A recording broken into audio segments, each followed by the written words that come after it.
Seja bem-vindo ao Cast pela Ordem, promovido pela 31ª Subseção de Marília, através das comissões de Direito Ambiental, sobre a minha presidência, meu amigo Rodrigo, presidência também do Comissão de Direito Agrário de Marília. Agrário, isso aí.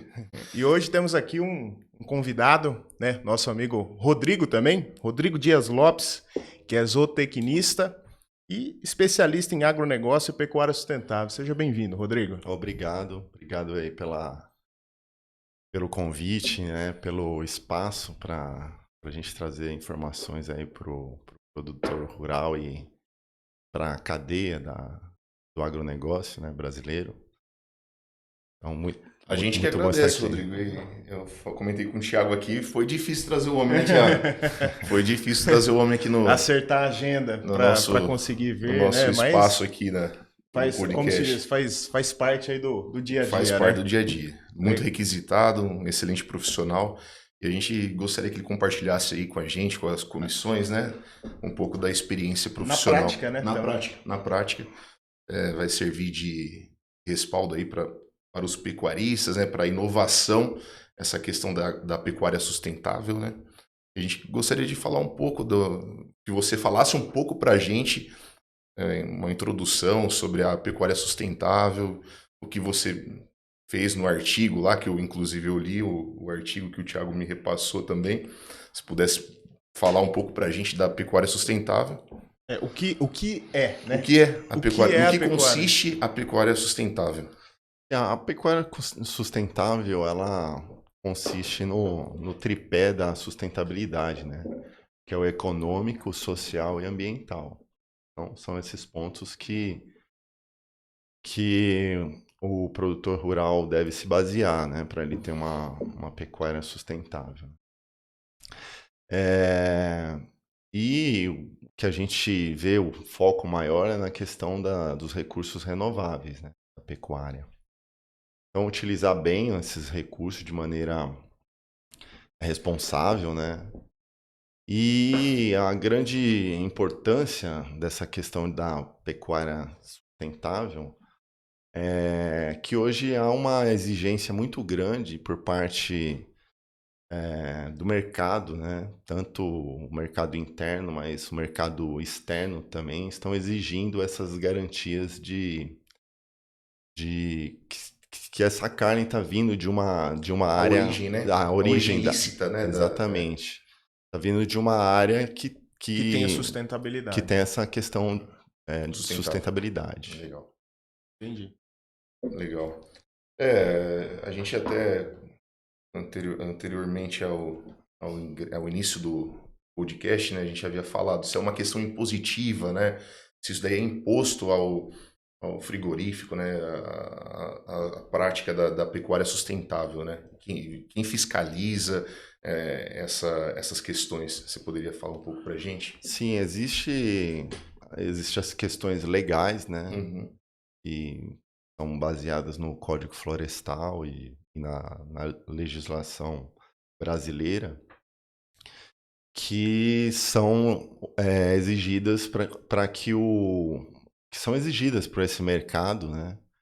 Para que eles possam, o produtor possa se manter nesse mercado, ele precisa estar enquadrado nessas questões. Recentemente... Quem exige isso, Rodrigo? O próprio mercado, né, exige essas questões, né? O mercado consumidor mesmo. Tá. Né?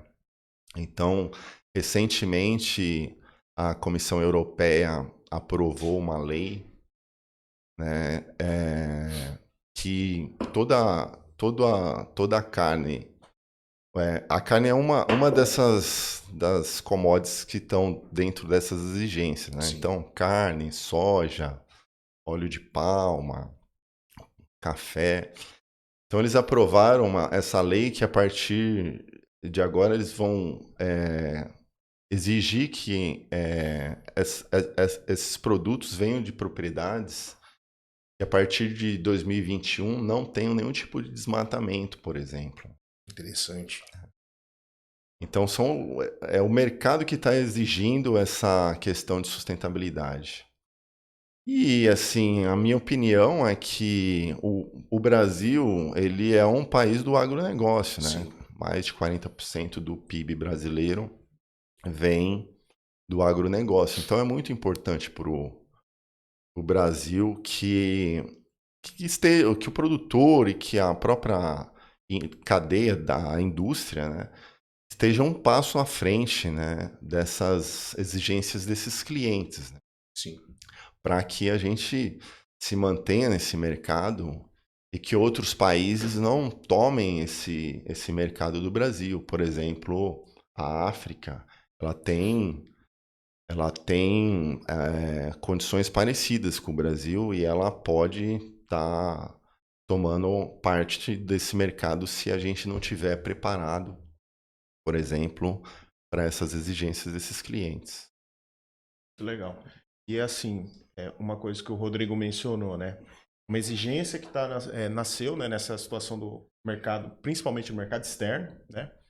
Mas também é uma situação impositiva no Impositivo. sentido de, olha, existe a legislação, né, contra a questão do desmatamento e todas essas situações. Então é uma maneira de fazer também os fornecedores, digamos assim, encaixarem nessa situação. Olha, se eu tiver uma situação, eu não vou conseguir mais vender para o frigorífico. Então, a partir dessa fala do Rodrigo, até já reperguntando, aquela visão tradicional, olha, que a gente sabe que, igual você mencionou, né, o Brasil é um país do agronegócio. E a gente sabe que tem vários produtores, né, que vêm já assim de uma linhagem, vem do o vô, o pai, né, enfim. Só que a gente ainda percebe que existe uma certa, não vou dizer uma resistência, mas talvez um desconhecimento, É. né, dessa adaptação, desse novo mercado, né? Pecuária Então, tradicional, né, Thiago? Pecuária tradicional, continua, familiar, né? exato. Aí É. continua assim naquela reprodução. Ah, não, mas é o famoso, eu sempre fiz assim, deu certo, vou continuar fazendo assim, né? E às vezes não está atento a essas exigências. Então, na verdade, a pecuária sustentável, ela veio mesmo para, digamos assim, para inovar, seria o caso, essa visão tradicional, E para... para agregar, né? Porque é um passo de evolução, né, da pecuária, né? Com É um certeza. passo evolutivo aí. É, é questão de oportunidade, né, que eu vejo, né, do produtor se preparar Uhum. para ele se manter nesse mercado e também o Brasil abrir novos mercados, né, mercados exigentes, né. E, infelizmente, esse ponto que você colocou, a questão do produtor se atualizar e adotar técnicas de produtividade que verticalizam a produção, né? Isso aí é muito importante, né? E, infelizmente, no Brasil, há uma falta de levar essas informações para o produtor, principalmente para o médio, para o pequeno, para eles se prepararem, né? Então, fica aí uma sugestão, né? Até mesmo para a própria indústria que depende dessa cadeia, né? Dela tomar essa frente e levar essas informações para o produtor, né? Por exemplo, o Código Florestal ele é super complexo, até para a gente, profissional que já está ali trabalhando com... São muitos detalhes, né? Então, é muito importante o produtor buscar um profissional que entenda para ele ter essa orientação, as indústrias também orientarem esses fornecedores a se adequarem na questão social, ambiental, né?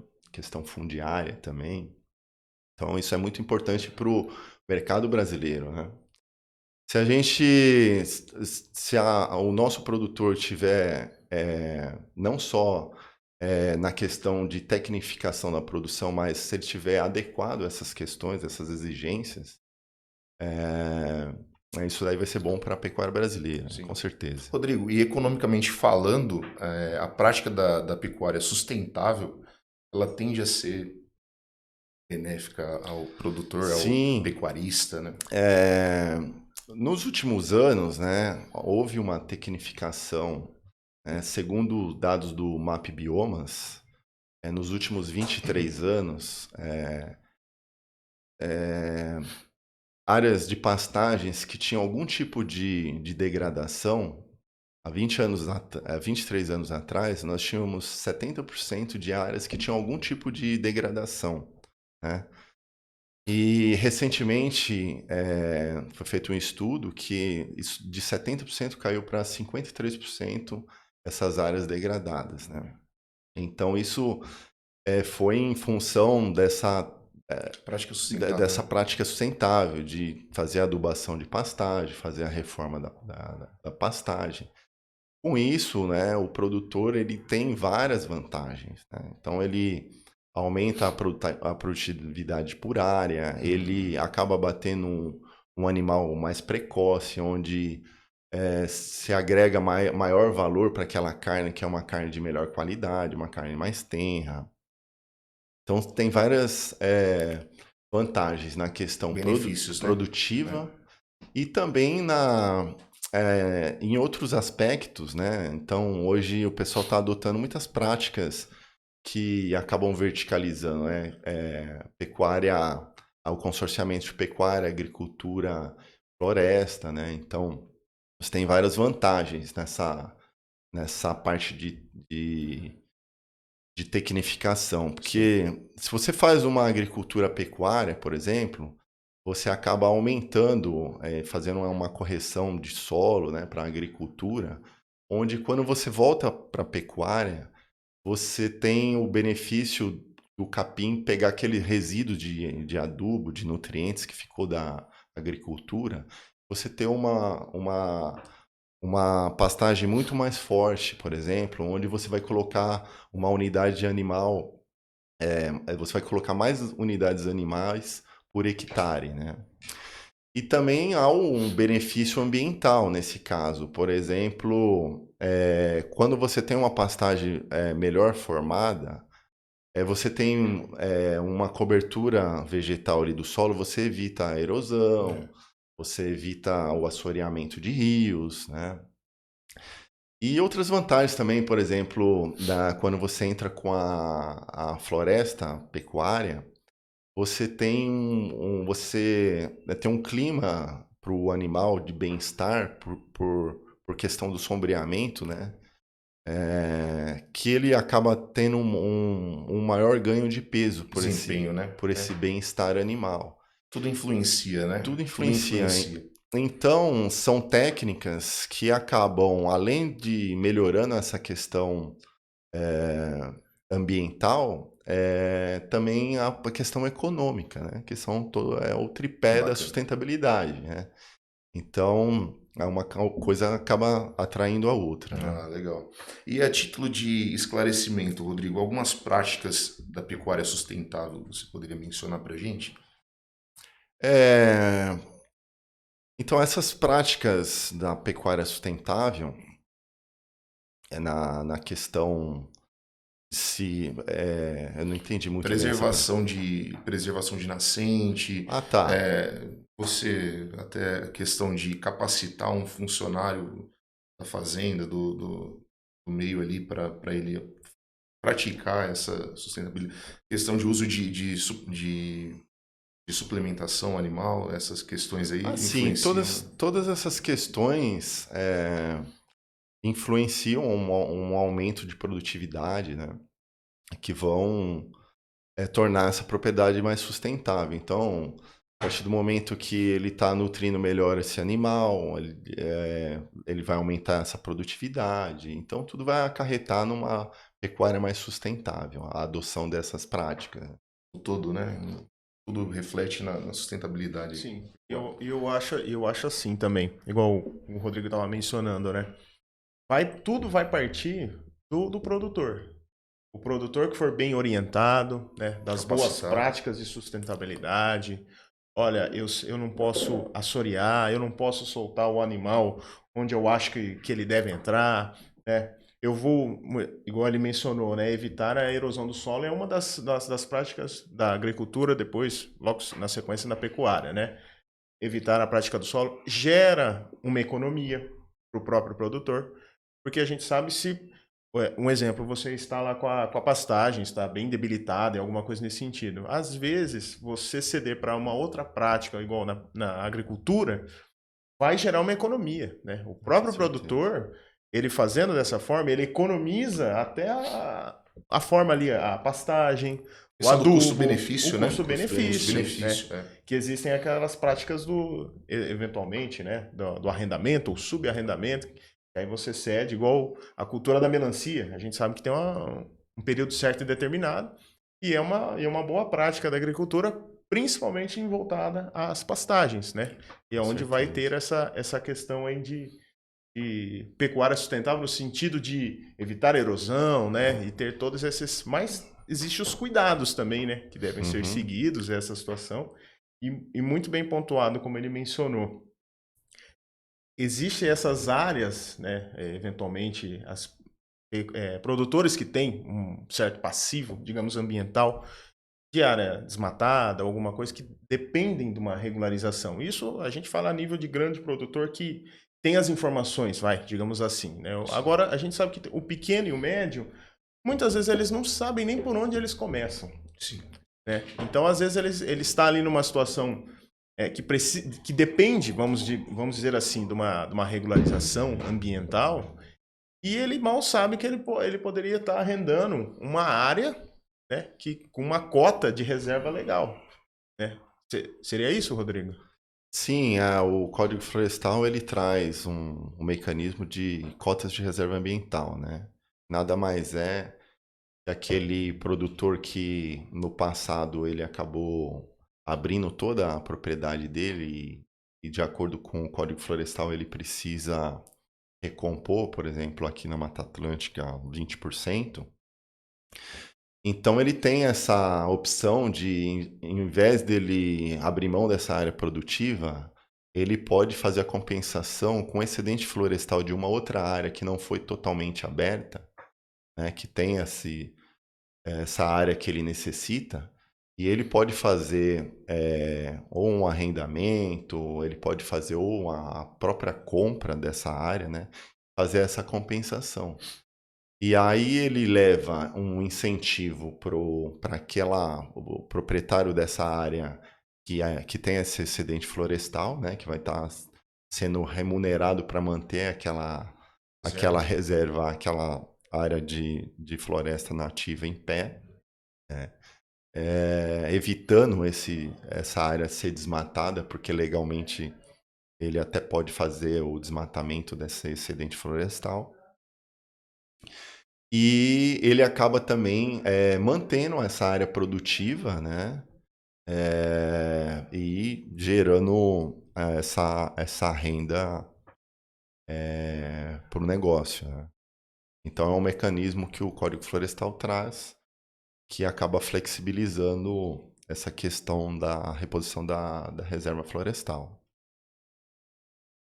E com relação a além dessa regularização ambiental, eu acho que é também importante pontuar um pouco assim do pequeno e do médio, né? Eu me refiro, a questão da regularização deles nesse sentido, né? Porque muitas das vezes a gente sabe que existem aí incentivos econômicos, instituições financeiras, Justamente. né?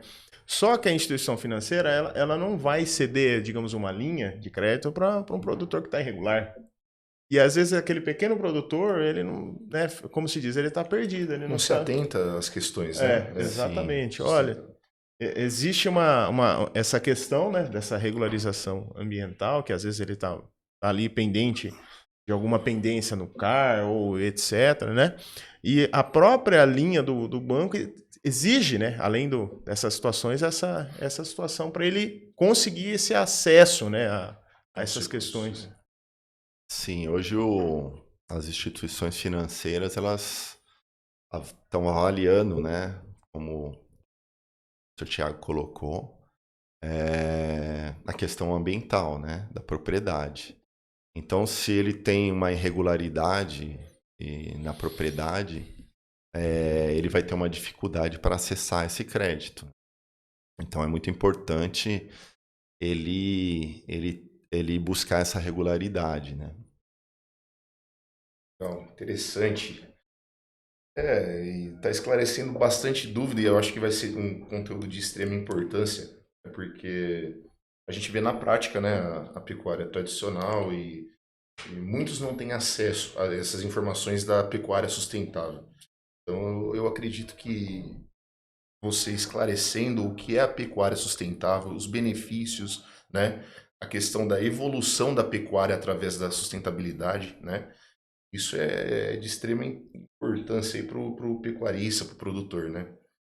Sim. E E eu acho que uma das situações também que é muito importante a gente mencionar é assim, ó, uma pergunta, na verdade, né? Rodrigo, falta incentivo para a pecuária sustentável? Sim, na minha opinião, falta incentivo, né? de quem, né?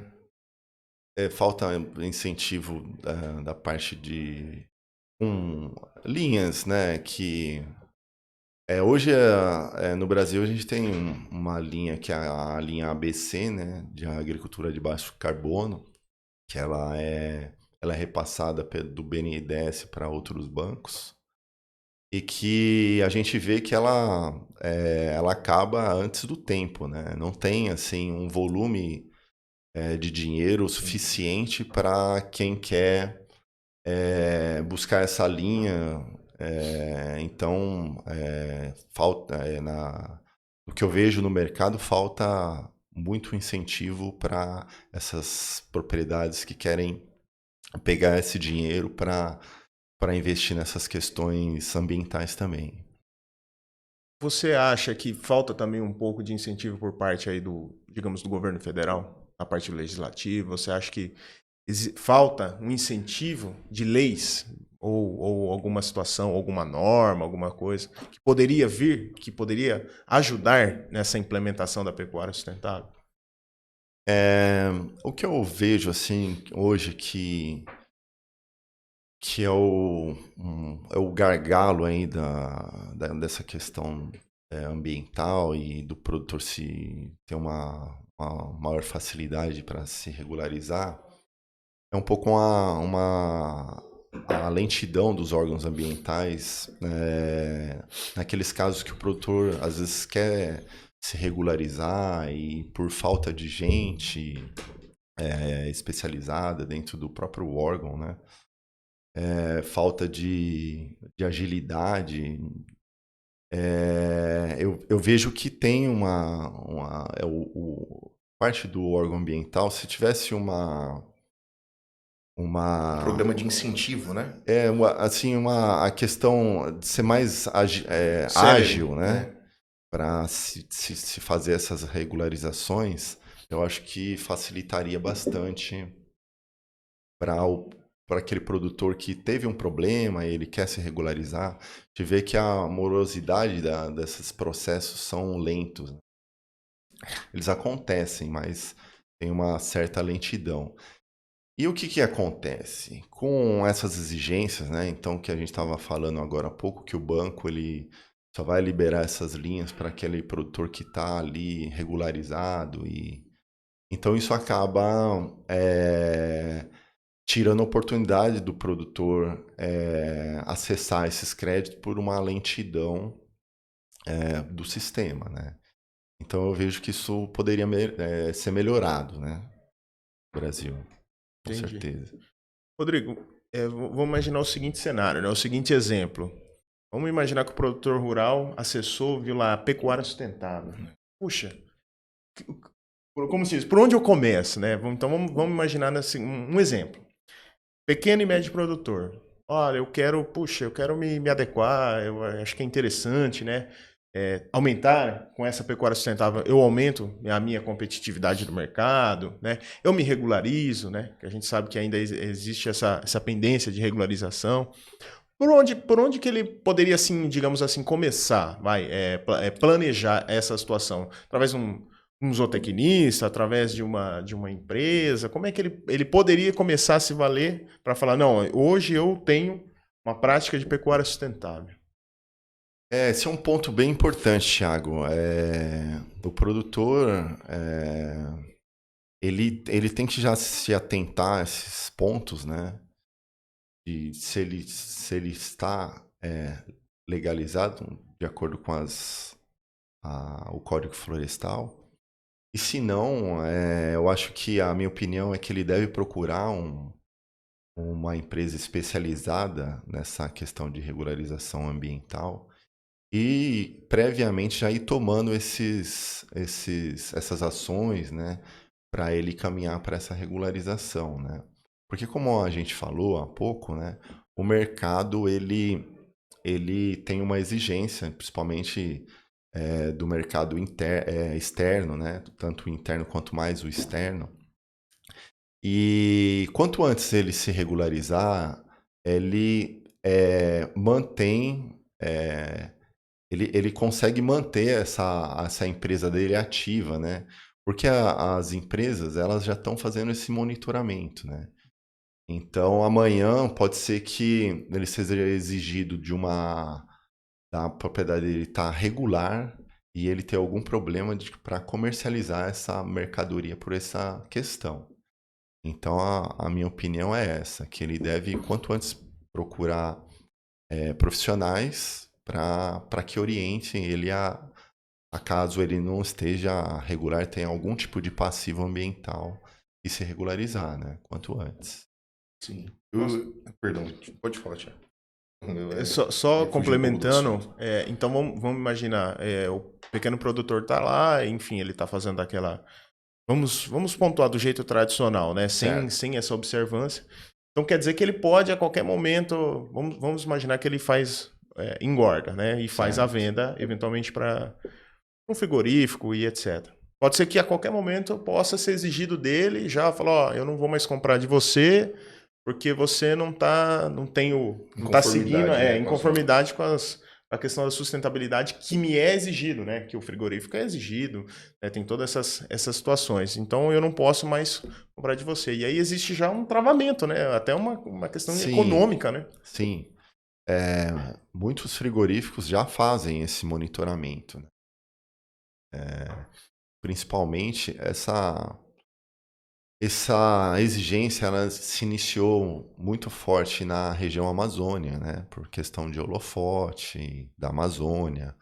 Só que essas exigências elas estão vindo para o Cerrado, para Mata Atlântica, né? Da mesma forma. Então, isso já acontece no país, né? O monitoramento dessas propriedades e desses fornecedores, né? Então, às vezes, se um frigorífico ele ainda não tem esse crivo na parte de compra e ele adotar, então isso pode acontecer sim, do produtor que tem algum tipo de passivo, né?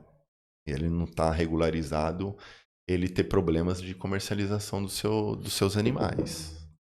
Rodrigo, você acha que então seria o caso o próprio produtor também, vamos imaginar que ele faça a venda ao frigorífico, dele ter esse diálogo aberto com o frigorífico nesse sentido? Porque às vezes a gente fala do produtor, mas às vezes também, igual, é uma exigência do mercado externo, mas vamos supor um frigorífico menor, né, digamos Isso. assim.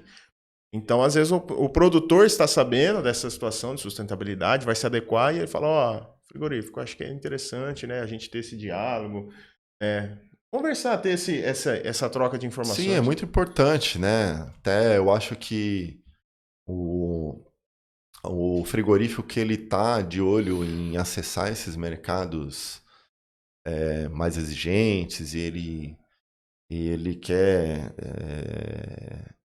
Ganhar o mercado, ganhar né? esse mercado, ele tem que estar um passo à frente e eu vejo uma importância muito grande dele estar orientando esse produtor, né, esse fornecedor de gado. Ele monta projetos, né, de orientação.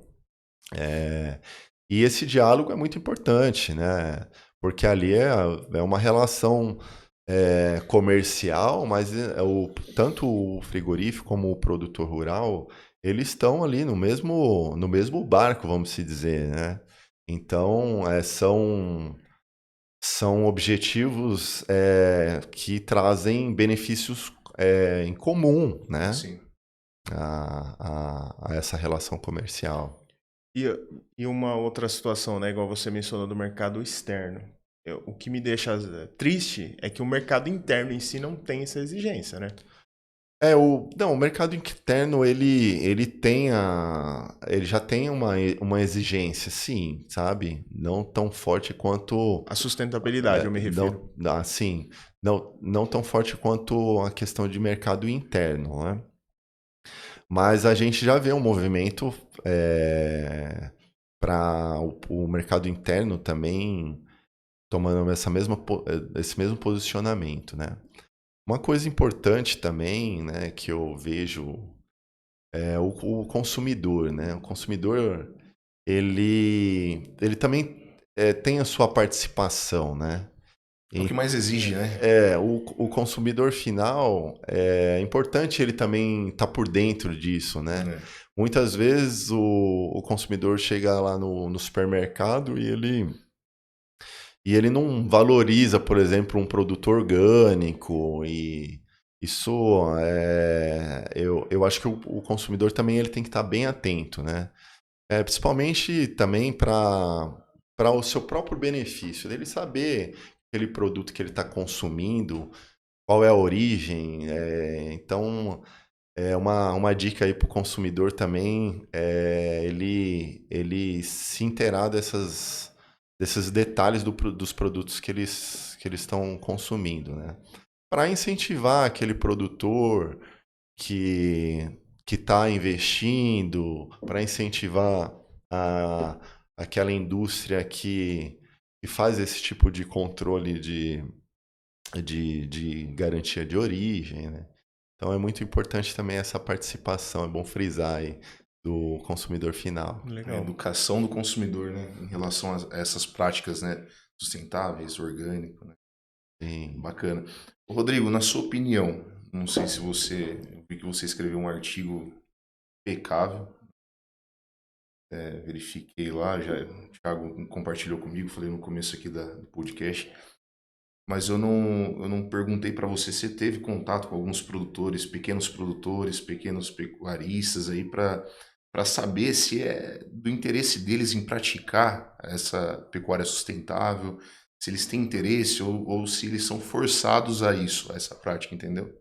Eles têm interesse, despertam interesse neles em ter uma ação que torne sustentável a pecuária? É, o que a gente vê, esse movimento, ele vem do mercado para o produtor rural, né? Né? Não parte dele, É, não acaba partindo do do produtor. produtor, né? Isso daí, conforme vai se exigindo, ele vai se adaptando, né? Mas assim, eu é, tenho a seguinte opinião, né? O produtor rural, quanto mais antenado ele tiver e ele antecipar ele ficar ligado nessas exigências do mercado e ele conseguir progredir, né, para ter um produto que o mercado quer, né? Não, porque assim, o que a gente vê às vezes é o produtor ele quer produzir aquela mercadoria sem estar se preparando para essas tendências de mercado, né? Então, a gente, que nem a gente sempre fala, né?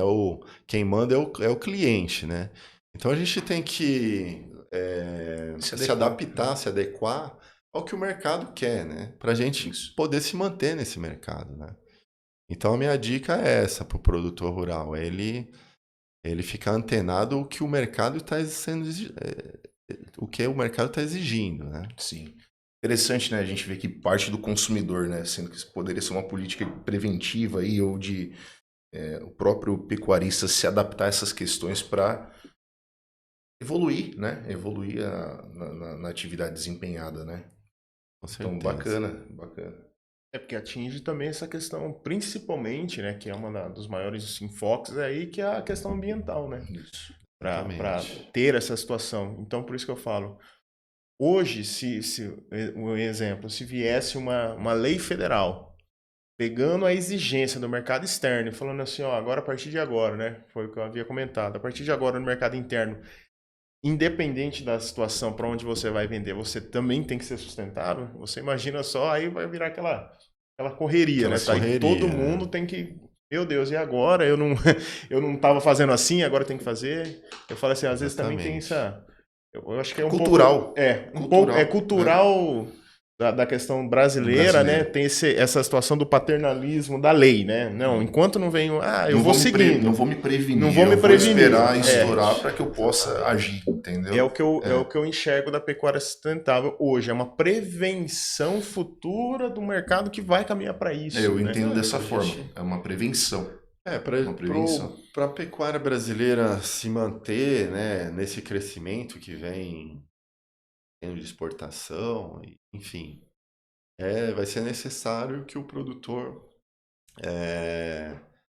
adote todas essas questões que nós comentamos aqui no programa. Né? Legal, justamente essa questão da integração pecuária, lavoura, floresta, né? E tudo a ver com a comissão que a gente acabou unificando, né? Sim. Eu e o Thiago, a gente decidiu por unificar agroambiental. Então tem tudo a ver, né? Uma integração também das comissões, uma integração dessas questões ambientais com a agropecuária, né? Eu acho interessante, acho bastante interessante. E a situação, né, que ele mencionou, você alia a pecuária com a floresta. Você tem tanto a questão econômica do próprio animal, do desenvolvimento dele, que pode ser ainda muito melhor, e você ainda tem a preservação, a prática, né, a preservação da questão do meio ambiente, né? Isso que foi bem interessante nesse sentido. Ana. Rodrigo, nós estamos caminhando aqui, né, para o nosso encerramento. E deixo agora o espaço aberto para você fazer as considerações finais aí, né? Falar um pouco também das geométricas, né? Como é que funciona e eu deixo para você. Obrigado. Bom, a Geométricas é uma empresa que presta serviço para o produtor rural e para empresas ligadas ao agronegócio, né? Então, a gente faz todo tipo de projeto ambiental, prestação de serviço nessa questão produtiva também. A gente fica aqui em Marília, atuamos no Brasil inteiro. E é isso, a gente está à disposição. Caso tenham dúvida, podem entrar em contato, né? Procurar o nosso site, tem todos os nossos contatos. Podemos colocar na descrição do vídeo lá o contato, onde encontrar com quem falar. Com certeza. Perfeito. Com certeza. E a gente está à disposição aí para mais orientações nessa questão de pecuária sustentável. E agradeço aí o espaço e a oportunidade para trazer informações aí que agreguem na questão da evolução do agronegócio brasileiro, né? Nós que agradecemos aí a aula, né, sobre pecuária sustentável. Eu acho, não tenho certeza, vai ser de extrema importância, extrema valia, tanto para o direito quanto para os pecuaristas que estiverem assistindo, contato com o vídeo. Eu agradeço a presença. Foi difícil, mas conseguimos trazer o homem, né? Foi difícil, mas conseguimos trazer. Sim. E é isso aí, Rodrigo. Muito obrigado. Obrigado. Agradecer, né, também, novamente aí a todos os que nos acompanham, novamente aí ao espaço da OAB Marília, as comissões de Direito Ambiental, Direito do Agronegócio, e nós vamos, na sequência, produzir esses conteúdos, né, também levando a informação. Olha só, hoje nós temos o produtor rural, foi falado do consumidor, o fornecedor, né? Então abrange um leque, meio ambiente. O meio ambiente, né? A questão dessa sustentabilidade, né? Tanto de ordem econômica, mas também é possível ter ganho, mas preservando o meio ambiente, né? Com certeza. E eu queria também aproveitar e parabenizar o trabalho que vocês estão fazendo de levar essas informações tão importantes aí para o produtor rural, né? Isso é de extrema valia. Parabéns. Nós que agradecemos, muito obrigado, né? E agradecer a todos e peço que nos acompanhem, se inscrevam lá no canal do YouTube, nas páginas da Comissão de Direito Agrário e Direito Ambiental da Subseção Marília. Muito obrigado e até uma próxima.